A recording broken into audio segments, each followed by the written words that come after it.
a podcast about amazing people from an incredible state. Join Mike Broomhead for Amazing Arizonans, presented by Resolution Copper. Copper is essential to Arizona's economy and to America's future.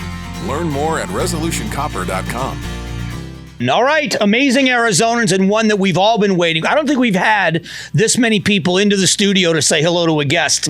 It is Frank Slope from, Fridays with Frank. I was going to say Pinal County Sheriff's Office. That but too. I mean, that's just the vehicle that Yes. you use. Yeah. Thanks for doing this. It's my pleasure. There's so many different directions we can start with, but I want to start with the notoriety part of it. You seem like you are very cordial to everybody that wants a picture. Do you enjoy it? Do you enjoy being recognized? It's the most humbling experience of my life. Is it? I'm a deputy. I mean, really, when it comes down to it, bare bones, I'm a traffic deputy. I'm a SWAT operator. I'm a deputy. I write tickets. I've got a boss. I'm just a deputy sheriff. Like, there are tens of thousands of deputy sheriffs all over the United States. But then there's Fridays with Frank, Yeah. and then I'm this deputy, but I'm sitting in this chair right now. This morning before I came here, I wrote a ticket to a guy at 5:06 this morning, my first traffic stop. I write him a speeding ticket, speeding in a construction zone, give him his ticket. We take a selfie, shake hands.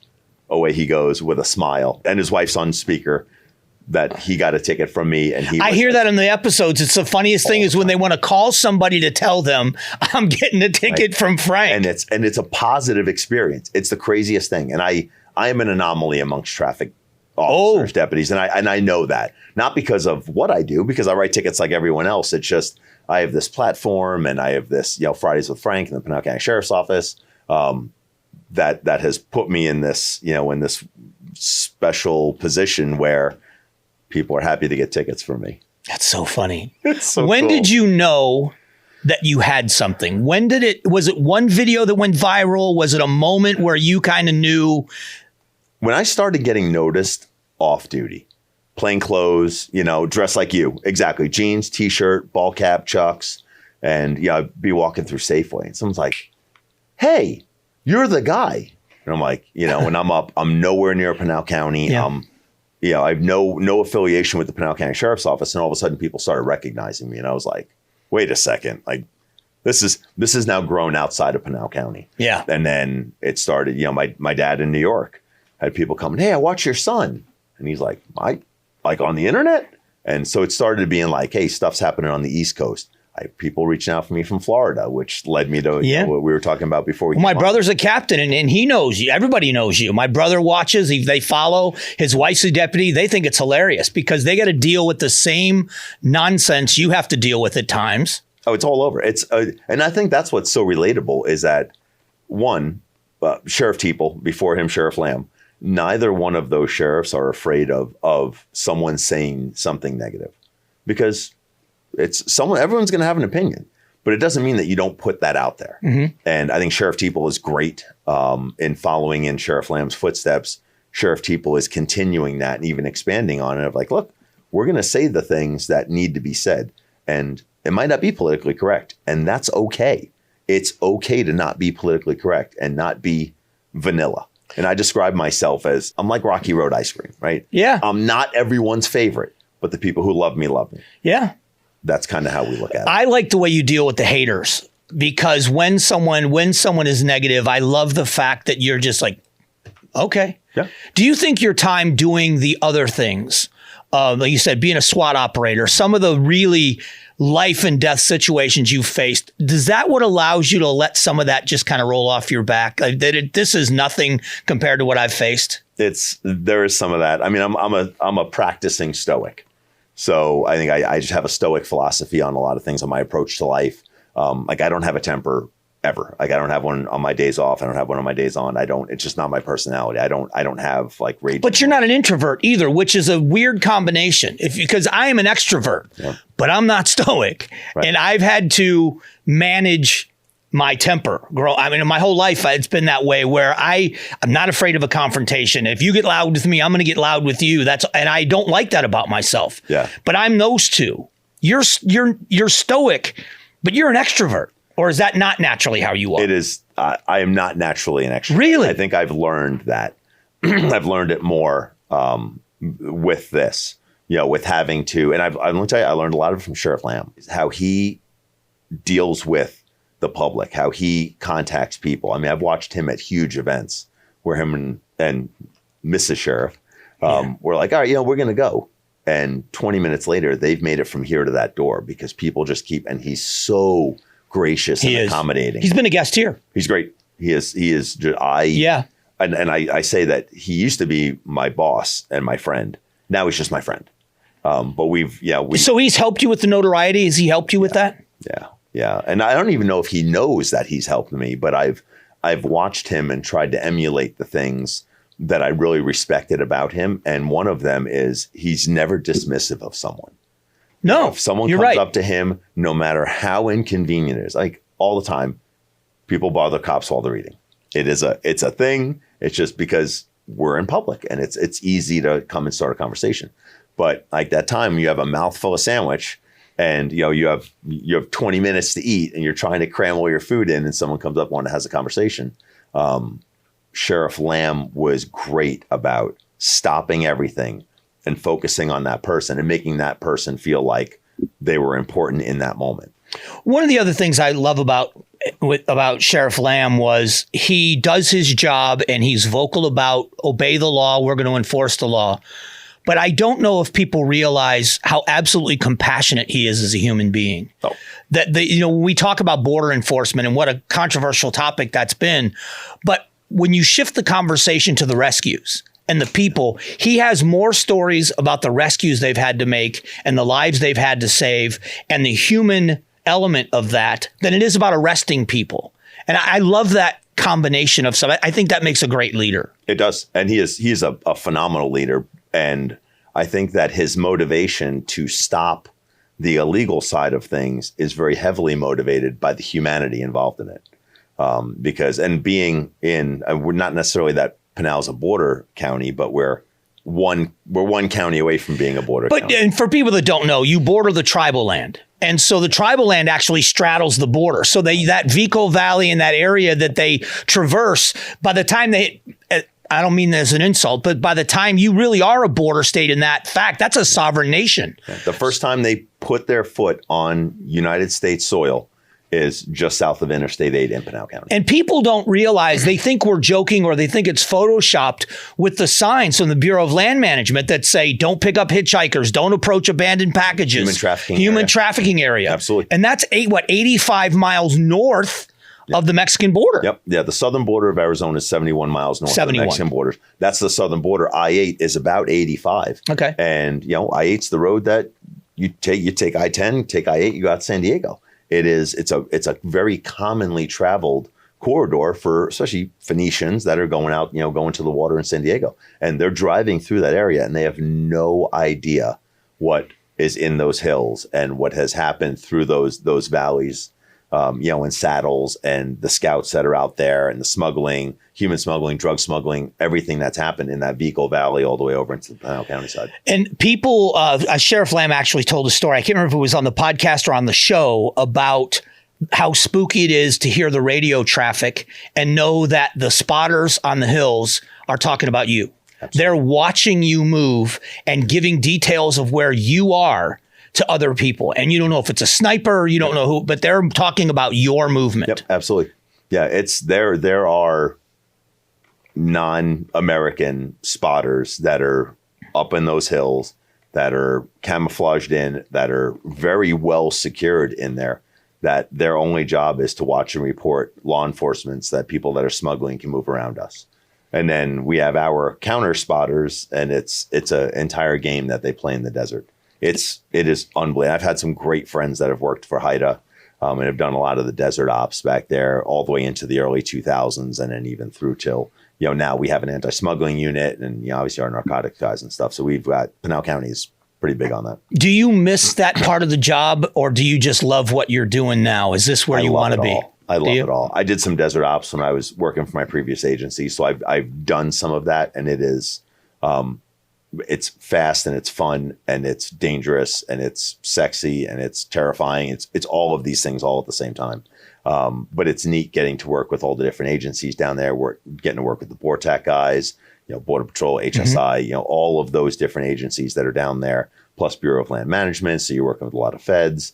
There's BLM land down there. So you're working with BLM Rangers, which seeing two of them is like seeing two Eskimos in Arizona. I mean, you don't see them.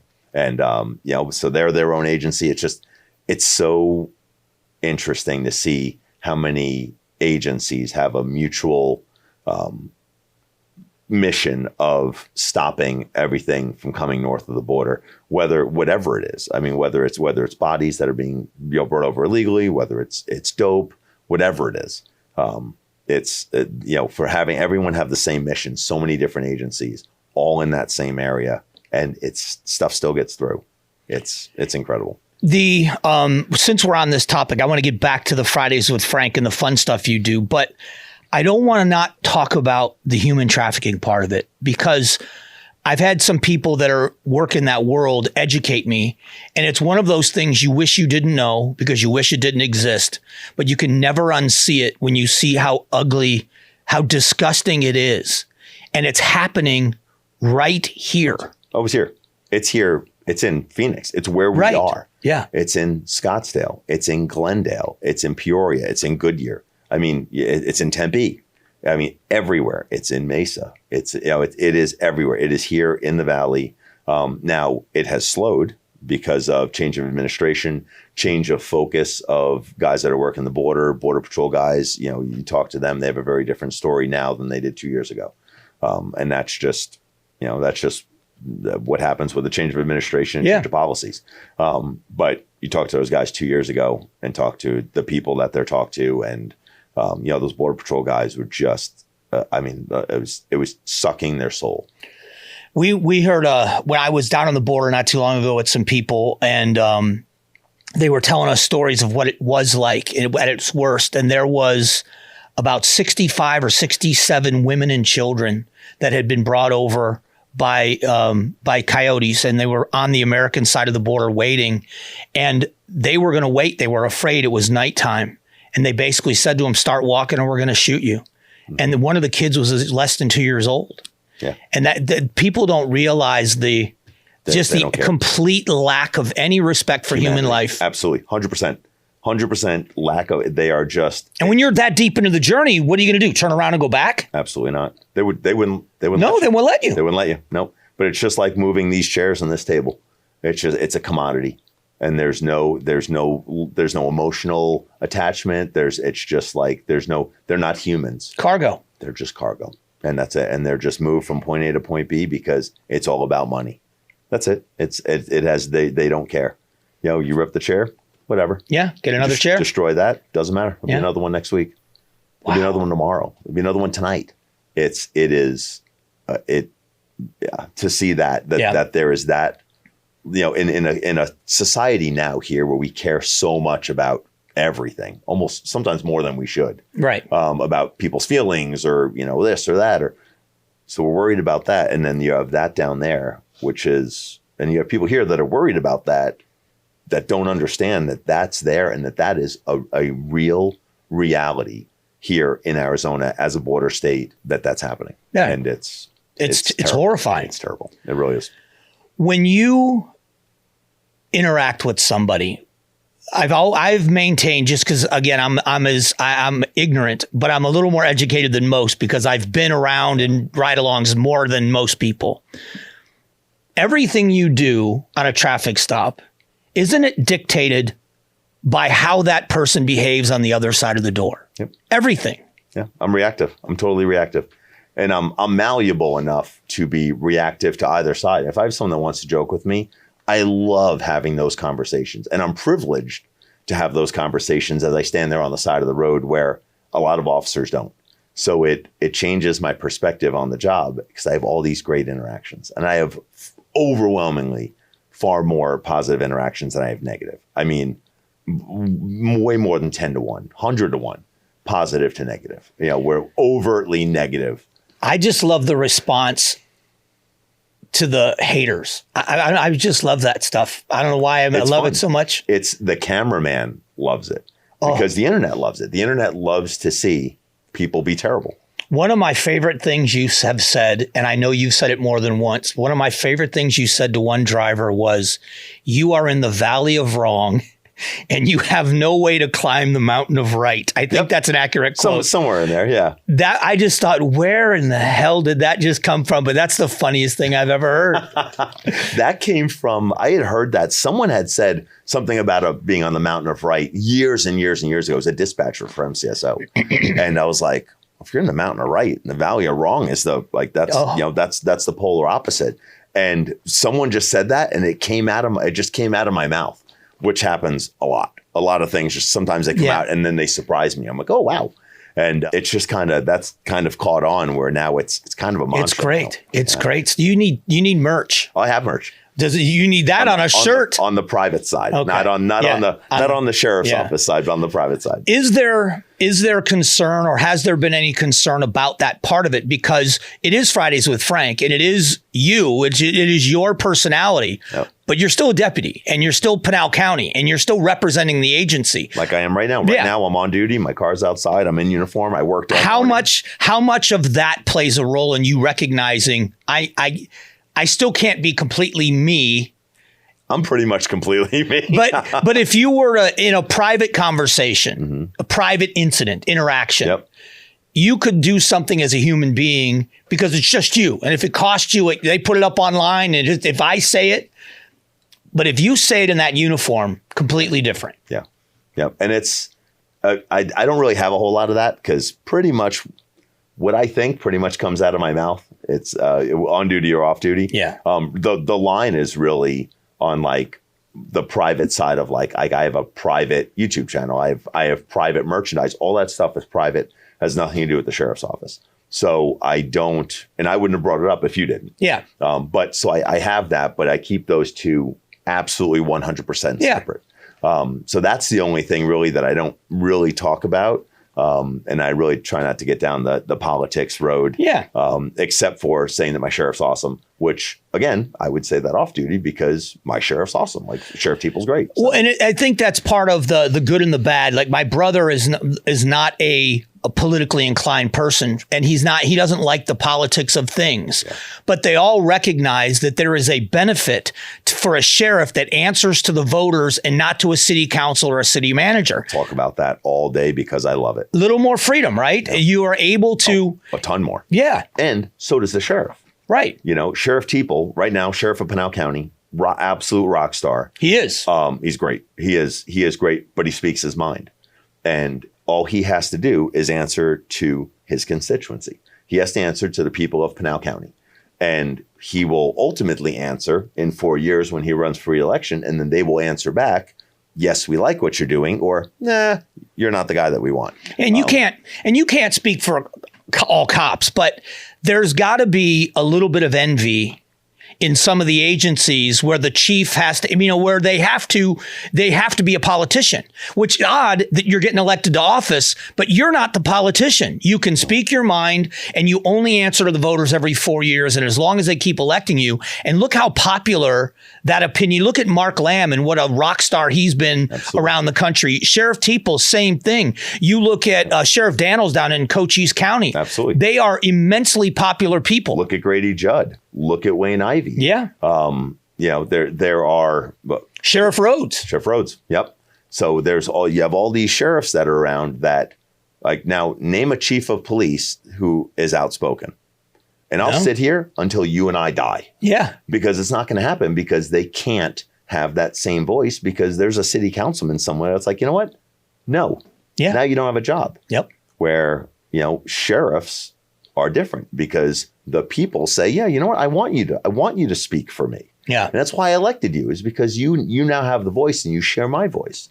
And that doesn't happen as much in city agencies. And I know you've seen it, but I was 4th of July. I was out with Sheriff Sheridan, him, not the department, with the sheriff. Yep. And we were on the airboat on the Salt River. The overwhelming response when we would go by was we spent the whole day waving to people. They were so happy. And when they found out Sheridan was on the boat, the guy's a rock star. Oh, I'll tell you right now, Sheriff Sheridan is out. He is the best thing to happen to the Maricopa County Sheriff's Office in many, many, many, many years. He's great. he is a deputy's sheriff. He's a very close personal friend of mine, another New Yorker. So we share. I told him, I said to him, I didn't say it on the air, but I'll say it here. A New Yorker and a cowboy hat is something you got to witness. Yep. You got to witness it. Yep. Because he owns it. He does. I mean, he's got horses. He lives on horse property. He rides horses all over. Yep. He's not posing. No. Oh no, he's not. But he still carries a little bit of the New York accent with him. Oh yeah. Which is fascinating to see in the cowboy hat. And he's got a cowboy hat. Yeah. Yeah, there are some sheriffs that pose with a cowboy hat. Right. And you look at him, you're like, that's not your hat. Right. Like that's, it doesn't fit. You don't fill that hat. Right. Sheriff Sheridan is very different. He does. Like that. Same thing with Sheriff Teeple, Sheriff Daniels, Sheriff Lamb. You get those Western sheriffs that are true sheriffs. Yeah. And Sheriff Sheridan, I believe, will be the sheriff of Maricopa County until he doesn't want to. Just like I think Sheriff Teeple will also. I agree. I think you're 100% right. I think that we are very good at electing the right people to that office because you look at how popular Sheridan's been. They just had that huge marijuana bust recently, that illegal marijuana bust. They're doing things that I think the citizens are asking them to do. It's not about the politics of treading lightly. It's about go do your job. No. And he just got a big raise for them. Yeah. He's working on take-home cars for them. He is doing things to help the deputy morale as much as he possibly can. He really looks out for the guys. Sheriff Teeple, same thing. He's looking out for us. Sheriff Lamb did the same thing. So you see that constant reoccurring theme. And loyalty comes with that. Yes, it does. Yep. When you are out, can you tell sometimes when something happens, this is not going to go well before you even walk up to the car? Sometimes you can just see the way someone moves inside the car. You could just see either you could see the way the car moves on the roadway, or you could see them in the car and just that movement and go, okay, this is, someone's going to be aggressive. When I get there, they're going to be aggressive. And probably in the high 90%, I really try to de-escalate that. Sometimes, hey, I don't. And that's just, it's a choice that's made on the fly. And a lot of it comes from, we read people. Law enforcement's great at looking at someone and reading them as far as them being a threat, them being angry, reading facial expressions, body posture, pre-fight indicators, all of these things that we look at to determine how safe or, what kind of danger that we could be possibly putting ourselves in as we approach this person. I do that from when I hit my lights in the car to see how the car reacts all the way up to walking up to the car, looking at someone in their rearview mirror, seeing where their hands are, and then contacting them. And sometimes they just, I get it. Not everyone wants to be pulled over. I absolutely understand that. My job is difficult because I'm doing a job that no one really wants me to do. It's needed. Absolutely. Traffic enforcement's huge, but no one wants to get a ticket. And I understand that. So I try to make it as painless as possible. But if you are going to be overtly aggressive, disrespectful, whatever it is at me, the overwhelming majority of the time, I'm going to talk to you probably even lower than this. And I'm going to start talking to you like this. Yeah. Because if you're yelling at me, you can't hear me. So you're going to have to stop yelling just so you can hear me. But I've noticed that's the part of it that I believe I would not be able, I would have to do a lot of training to do because you become more civil with people that are being absolutely rude. Absolutely. Absolutely. Do you enjoy them knowing they can't get a rise out of you? I think a little bit, yeah. It's impossible to get it. You'll never see an emotional reaction out of me. Like, I do not bring emotion to this job. It is not in my being to be emotional whatsoever. Oh. And I think that it allows me to make every decision logically instead of emotionally. I also run my personal life like that. So it's not, I don't have to be, I'm not, as I've said it before, I'm not two people. I only have enough energy to be one person. You get what you get. But I'm the same way in my personal life. I don't make decisions emotionally. Well, I don't react emotionally on duty. So as people are yelling at me, I'm like, that's cool, man. I don't know you, and your opinion doesn't matter to me. So whether you like me or not, I don't care. Like, I'm still going to, sleep with the air conditioning on the fan like a baby. And because your opinion, because I don't value your opinion. Now, if Sheriff Lamb were to have something negative to say, it'd be different. He's in my circle. If my family, my dad, were to have someone, you should probably check yourself on this. that's different because that's someone whose opinion I value. So now they have their opinion has value. So now, yeah, absolutely. That one I'm gonna pay attention to. That will cause me to change. See, it's so funny because when I was young, all I wanted to be was a cop. It was something I wanted to do.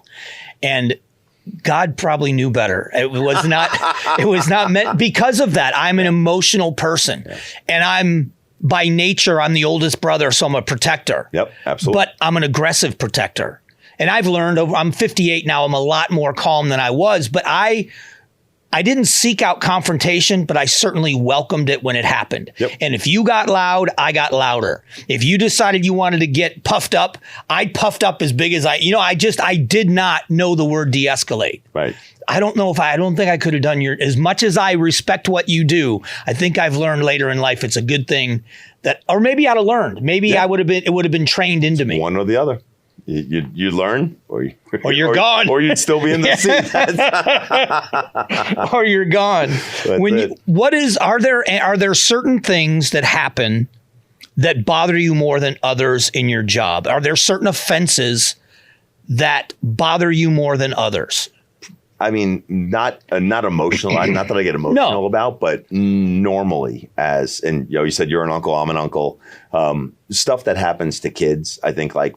Parents think about their children. I think about my nieces and nephews, and I have a lot of them. So at the age of any kid, I pretty much have a niece or a nephew somewhere in that age range. So when you start talking about stuff like people, when we serve ICAC warrants. Yeah. So ICAC, the Internet Crimes Against Children. So you start dealing with stuff where children are victims, car wrecks where children are victims. I think that always sticks with you a little bit where part of it is because, talk about learning as you get older. I am very heavily empatheticless. Yeah. For the most part, I have learned more and more to be more empathetic. And when you see true sorrow, I think that sticks with you. I think seeing someone else, like a parent that has lost a child, I think that changes you. And I think that earlier on in my career, I don't think I understood that as much.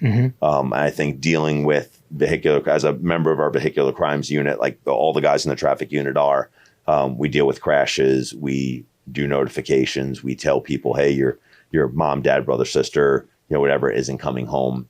Doing that and seeing that true sorrow, I think that changes you. And I don't think that there's any way. There's no way you could sidestep that. And if that doesn't change you, something's broken. But does it affect then a traffic stop when there's a kid in the car? You've got a parent you've pulled over, you pull them over, they've been speeding like crazy, and then you get to the door and there's a little kid. And there's a kid in the car. No, I don't think so. No, but I mean, it allows me to speak from experience to that parent about, hey, this is what I've seen in wearing this uniform and working in this job. And this is the reason that I'm here standing at your window. This is why I'm writing you this ticket, or this is why you're being placed under arrest, is because this is what this leads to.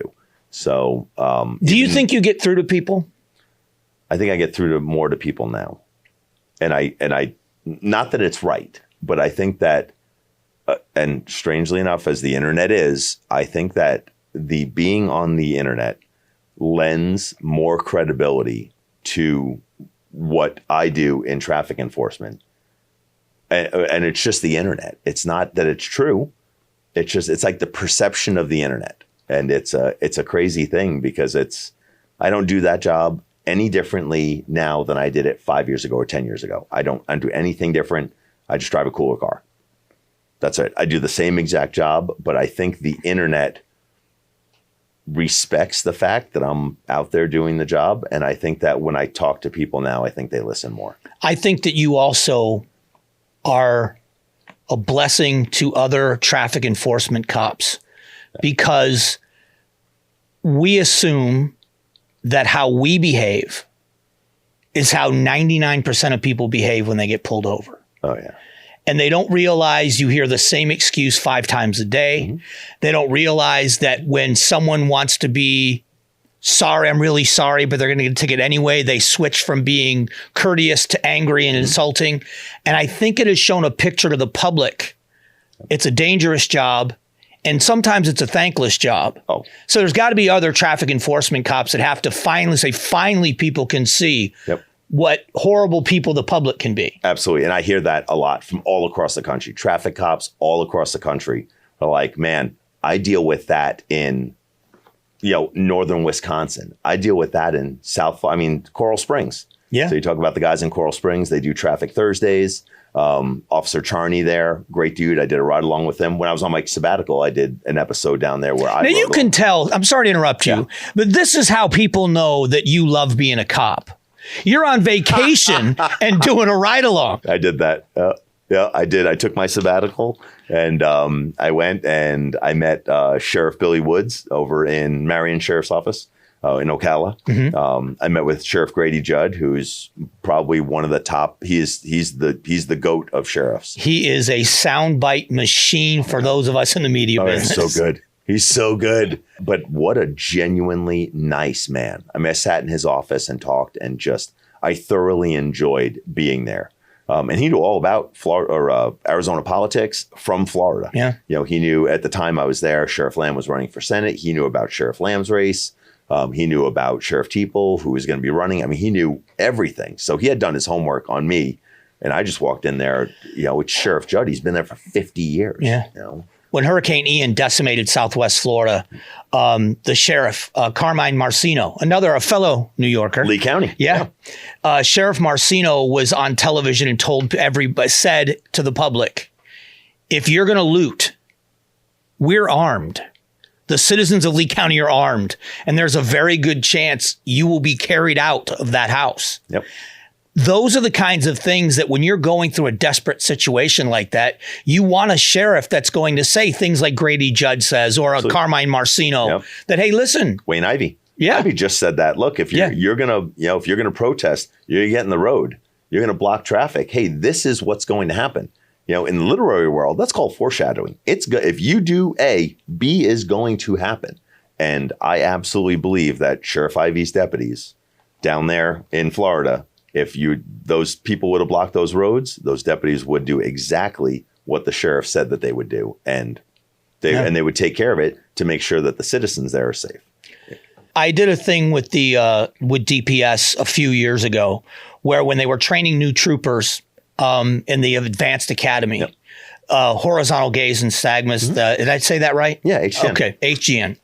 And so we drank free. That's actually why I have that pen, is to do HGN. That's the single purpose of that. So we were allowed with a group. Most of them were state employees, but we went in and we drank for 3 hours.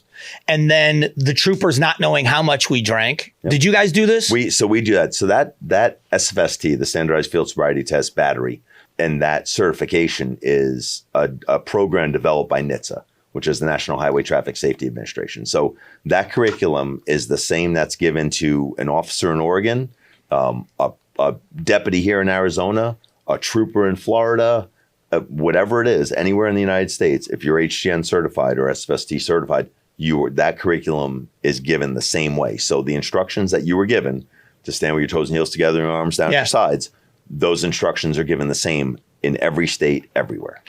When we went in, they obviously wrote down what we drank and how much we had to drink, but we had to blow into the breathalyzer every 30 minutes. We didn't know what our BAC was. Yeah, we don't tell you. Right. But then at the end, they would come by and see. And I have a friend who was a seasoned trooper was there, and he said, "How do you feel?" I said, "I don't feel drunk, but I do feel impaired." Yep. And so I was one of the lower level. I was never over a 0.3 to a 0.3. 0.3. Okay. Yeah. So I wasn't anywhere near what would be considered the 0.08. Sure. But I felt like I should not be driving. Yeah. When you get someone that is double the legal limit, that was when it struck me that I thought that's crazy. Yeah. I had enough where I feel like I shouldn't drive. I feel the effect. Yep. I had one on Saturday. I arrested a woman Saturday at 3:30 in the afternoon, Saturday afternoon. She passed me at 75 and a 45. came up behind me, and I was on my way to an accident call. So I'm driving 60 in a 45. She comes up behind me, passes me on the right at 75. I'm like, I probably need to talk to this person. She's a 171 at 3:30. Oh my gosh. 171. I had a 208 Thursday night. So 171 was my low one for the weekend. But when I asked, hey, on the scale of 1 to 10, 1 being totally sober, 10 being falling down drunk, where would you rate yourself right now? She's like, 1. I'm like, you're a 1.7. You're more than double the legal presumptive limit to drive a motor vehicle.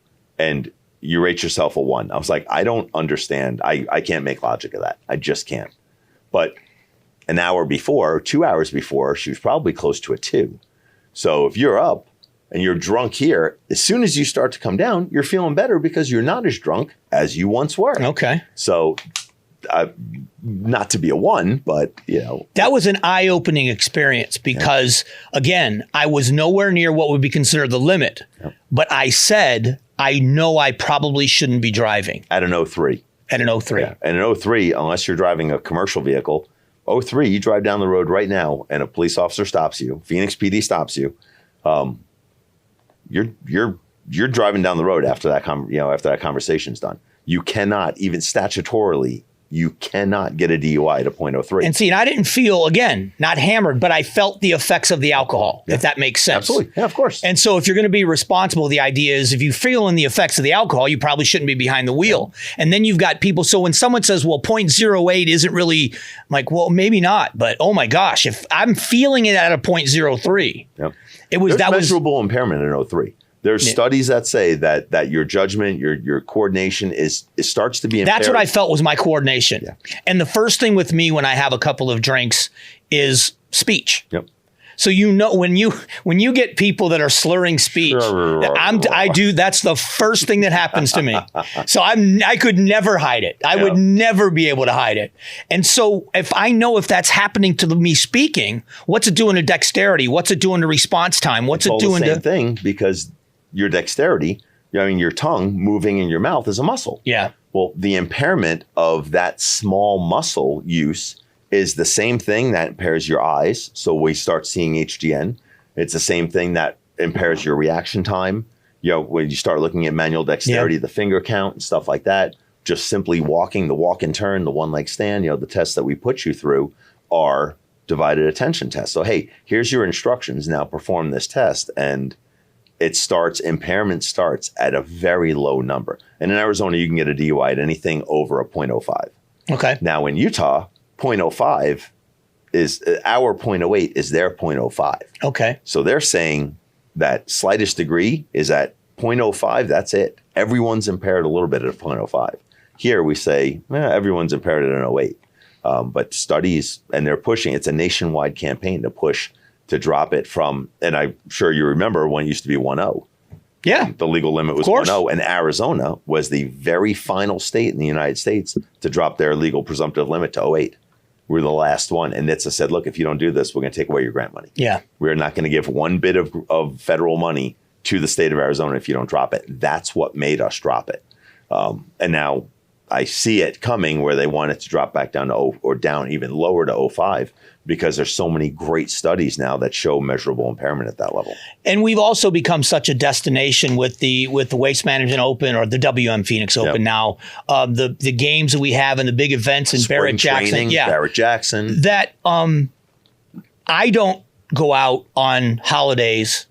4th of July, I got done with the sheriff's office. I went home.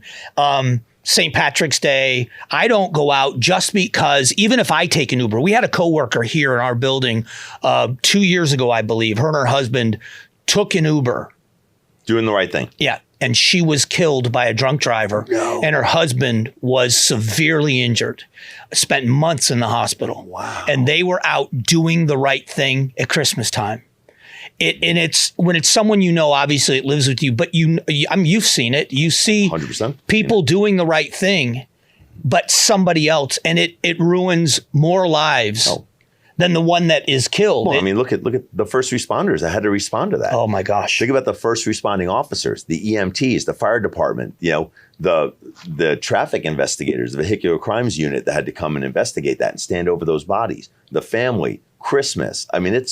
it spreads. That spider web of effect is way more than just this person died, this person's going to prison. I mean, it's families and generations.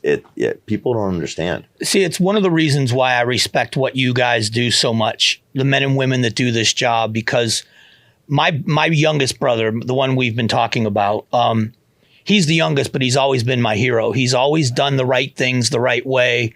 He's a good husband. He's a good father. He's a really good cop. But I know, because he's a good man, that he carries what he sees. How do you carry what you see? I think I talk about it a lot. I talk about it. I think very early on in my career, I was assigned to the Lake Patrol Division. The very first person I ever did CPR on was a young child, about a 9-year-old boy, that they had pulled out of the Rio Verde. So the Verde River, not the lower salt, but on the other side that runs out of Bartlett Lake. So he had gone down into a hole.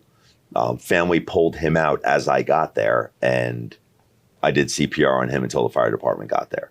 That stayed with me for months. And back then, so we're talking 03, 04, somewhere in there. Society was different. Law enforcement was very different. Mental health is a big topic within law enforcement right now, and it really should be. Yeah, it is great that there's stuff now.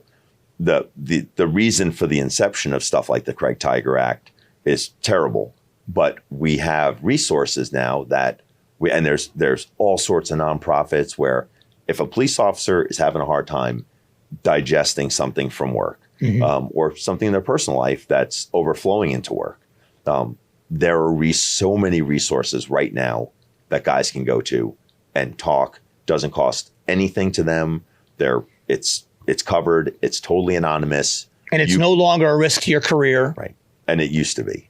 So I remember being messed up when I was young and thinking about it, and having that PTSD, which now it was PTSD in 04. But I remember being, in Sarge, like, hey, you okay? Like, yeah, sure, I'm okay. And then thinking about it for months after that. And I think I found that to just using your friends like a therapist. I have an amazing circle of friends. I mean, I've got great friends. But we talk about bad stuff, and we talk about stuff that normal people don't talk about. But I think once you get it out on the table, you hear your own voice say it to someone, and I think it helps. At least it helps me. So I don't keep anything in. I try to talk about everything to my circle. And that's, I think, having a really strong support system helps. And I think that's the number one thing is it's just having someone to be able to talk to, whoever it is. I know a bunch of guys right now that have, again, that are getting help using the resources that are available. And it's probably saving guys' careers because it's going to save them from going into a bottle, from doing whatever else that you would do to try to find a way to deal with that instead of just getting it out and dealing with it. You're trying to mask it with whatever it may be, whether it's alcohol, whether it's drugs, whether it's gambling, whether it's sex, whatever it is, whatever your vice is, instead of just getting it out and dealing with it in a healthy way. Because there was a time when it was weakness to talk about it. 100%. And now I'm so glad it's become more a source of strength if you're, it's tough to say. It's weird because even with physical, they say guys don't go to the doctor, but we're a lot more willing to go see a doctor if we're hurting physically than we are to talk to somebody if we've got something going on, whether it's emotionally but it's got to be difficult. My brother told me a story, because he had his kids were very young. And thankfully, it was a young mother. She had I think it was a 9-year-old or a 7-year-old, a 5-year-old, and an infant. And she called 911 because she was considering hurting the infant and she didn't want to. So thank God she called. It's a good call. But they ended up removing the children. Mm-hmm. And my brother's got these 3 young kids. How do you live with the best option was to take a child from its parent? Yep. And I don't know that I think it's one of the infrequently. It really happens infrequently. So that is now, does it happen? Absolutely. And when it does, what are you looking at? You're looking at, this is the best thing for this child to grow up and have a productive life, is to get out of this situation. And to give the mother a time to deal with whatever's going on. Sure. But I think that's part of the growing up in a law enforcement family like that and seeing people I love that are cops before my brother was. It's knowing what good people they are. And good people, we talked earlier about the people that have no feeling whatsoever toward humanity. Well, cops take the job because they want to help people, but then they carry what they have to do to help them. It's such an oxymoron. You know, it's. Yep. And every study shows the longer you're a cop, the worse it is for you. I mean, guys that are doing, like, I'm in our retirement, so I'm in the drop. I've been in the drop for 2.5 years. I have 2.5 to go. So at the end of, the people are now in tears. They just heard that. That's it. It's it. So I'm 2.5 years, November of 27. They'll kick me out the door and say, hey, enjoy your retirement. And that'll be it. And my career will be done at that point, at least with my current agency. Then if I wanted to go work somewhere else, I could. But the reason I went into the drop was every study shows the longer that you do this job, the worse it is for you long term. I'm like, man, I don't want to work 32, 37 years and then drop dead. Like, I don't want to. There's too many fish to catch. Yeah. There's too much of Florida I haven't been to. So I just didn't want to do this job until I die. And I love it. I love this job. I love the contacts I have. Like I said, I am unbelievably privileged and honored to be in the position that I'm in. But I still go to fatals. I still get woken up in the middle of the night for SWAT call outs. I'm still standing over dead bodies. I'm sure that all of that stuff isn't good for me. Whether it's the cortisol with working weird schedules and being woken up in the middle of the night and sleeping one day and being up the next night, and all of the things that are terrible for us. So I made that decision that I'm going to force myself out of this to try to kind of assimilate back into a more normal life. But are you going to? I don't know. I don't know what I'm going to do. But I wonder, are you going to regret it? I don't know either. I don't know. I don't know what that answer is. Because I talked with Sheriff Lamb last night. He and I were, he was on, I think he was on a KTAR program last night. Yeah, he was on Outspoken. They do that war room on Wednesdays. Yes. So I was, so I talked to him after that while he was driving home.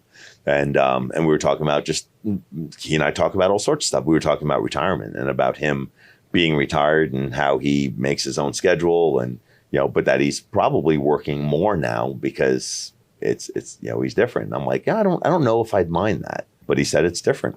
He'll always be Sheriff Lamb. I'll probably always be Deputy Slope, just because you kind of take that title with you when you retire. But I don't know. I don't know if I'll. But there's going to be a day when something happens and you see the lights and sirens and you ain't going. Yep.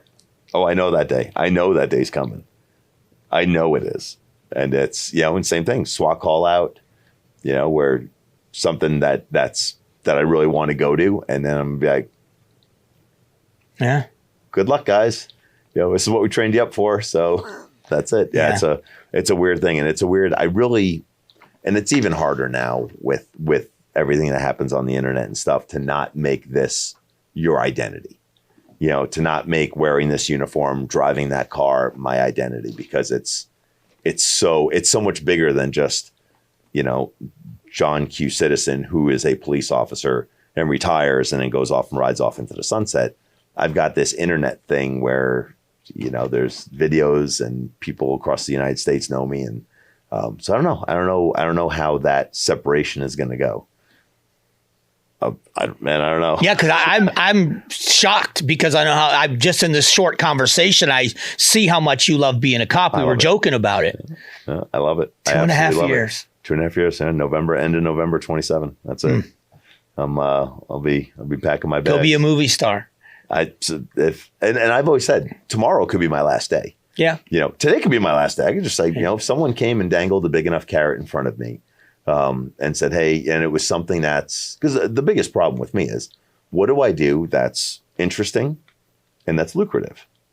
So I don't know, like, what do I do? Like right now, I drive a car. I'm writing tickets. I'm meeting people all day. I go on SWAT call outs. I'm a sniper on our SWAT team. So I run a bolt gun for, I write tickets full time and I run a bolt gun part time. So I have all this stuff. I have a great squad. I work for a great sheriff. My department is amazing. I've got all this stuff that's great. Now, like every other sheriff's office, we don't make a ton of money. So yeah, would I like to make some more money? Yeah, of course I would. But my job is really interesting. So what do I do that's going to be interesting when I leave this job? Because I'm going to be young. I'll be 47, 48 when I retire. Like, I'm young. I'm still going to need another job. I'm still going to need to do something else. So if someone said, hey, here's a job that's, remote, gives you some flexibility. You don't have to punch a clock at 8 a.m. every morning. It's got some travel. You're making a decent wage. Would I grab that if I had the opportunity? Yeah, I probably would, because those opportunities aren't everywhere. Well, do me a favor. Do not say you want to go into radio, because I like my job and I want to work another 10 years. Another 10 years? You've got fans in this building. I noticed that. Right. So if you were to... Patricia, you don't need a new partner. So I'm still so interested in the job, because watching the videos, and what's great about, I don't use TikTok. Mm-hmm. I use Instagram. Okay. I have a TikTok account. I just don't use it. I'm the same way. I have a TikTok account. I very seldomly use it. But Instagram's probably my number one. And what's great about Instagram is the way they've got those algorithms is you see what you watch. Yep. So those videos pop up so often. Mm-hmm. And I'm still seeing, what I love is I'm still seeing videos I haven't seen before. But I'm always interested, because I wonder what triggers some of the things, because you don't ever get riled up. But the one incident that I think people must talk to you the most about was, because other haters have commented on it, where the guy says, this isn't how it works. Oh yeah. Yep. And that the internet just exploded. Because there's that segment of our society that believes that, and I'm not talking about the sovereign citizens, but there's that segment of society that believes that guy was 100% right. You have to identify yourself. You have to tell me why. This is how this goes. Yeah. And that segment of society is wrong. Right. You're 100% right in what you said, but it's everywhere. That video has, I must have seen 3 or 4 different people talk about what a jerk you were being. Absolutely. And how you were 100% wrong. Yeah. You violated this guy's rights. Mm-hmm. Which is funny, because I still have a job. Craziest thing. So can you explain that, if you don't mind? Yeah. Explain what your obligation is if you're pulled over in Arizona. My obligation? No. As my obligation as the driver of the car that's been pulled over. Yep. Okay. What am I obligated to do when you approach my vehicle? So you literally don't have to talk to me at all. You put your window down, driver's license, registration, current proof of insurance. You get that. You could say, I don't talk to cops. Totally fine. You've met all the requirements of Arizona law. You've identified yourself with your driver's license. You've provided the registration which you're required and insurance that you're required. If you don't want to talk to me, you don't have to talk to me. I'm not going to talk to you. I'm going to go back to my car. I'm going to write you a citation. I'm going to go back. I'm going to give you all your stuff with a court date. And you could go, we could never, ever have any conversation. Totally fine. It's absolutely, I take no personal offense to that. It is absolutely your right not to talk to me. You don't have to. But Arizona law says that you do have to provide evidence of identity if you're the driver of a vehicle. And that's it. It is very, very, this guy's talking about stop and ID. Stop and ID really has to do with you, Mike Broomhead, are walking down the road here. You have done nothing wrong. You are just out for a walk and it's 108 and you just love the sun. And Phoenix Police Department stops and says, hey man, let me see your ID. And you go, no, I don't want to give you my ID. They're going to know who you are because you're Mike Broomhead. But anyway,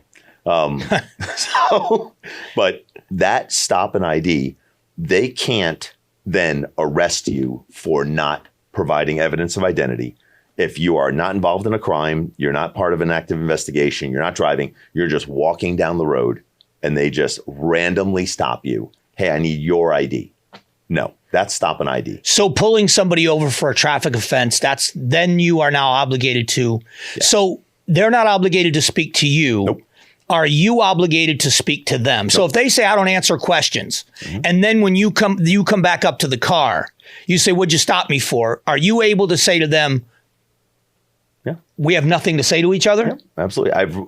My response to that would be, I've conveniently written it down right here on a citation. Here we go. That's it. But am I required to? No. My entire conversation is simply a courtesy on the side of the road. Right. We are not required to identify ourselves. We are not required to tell you why. Now in California, totally different. All of this is very state specific and ultimately agency specific. And should be. Right. Let each agency dictate how their officers, deputies, troopers, constables, whatever, how they want to proceed. And Pinal County Sheriff's Office has no requirements of that.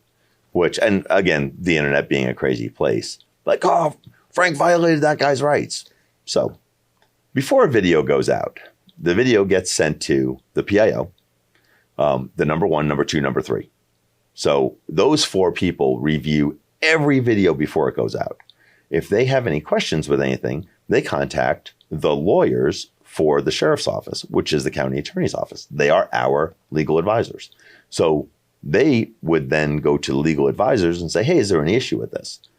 And then we put it out on the internet. It's not like Frank doesn't take videos. I've never touched a video camera ever. I don't know how to edit. I don't know absolutely anything about anything. Like there's one of those like Frank deleted evidence. Frank doesn't know how to use a computer. Yeah. Like as it relates to video editing, I audio don't either, stuff. By the way. Yeah, it's not. I know how to use it to write tickets and write reports. That's it. So like there was some video I saw and like Frank deleted evidence.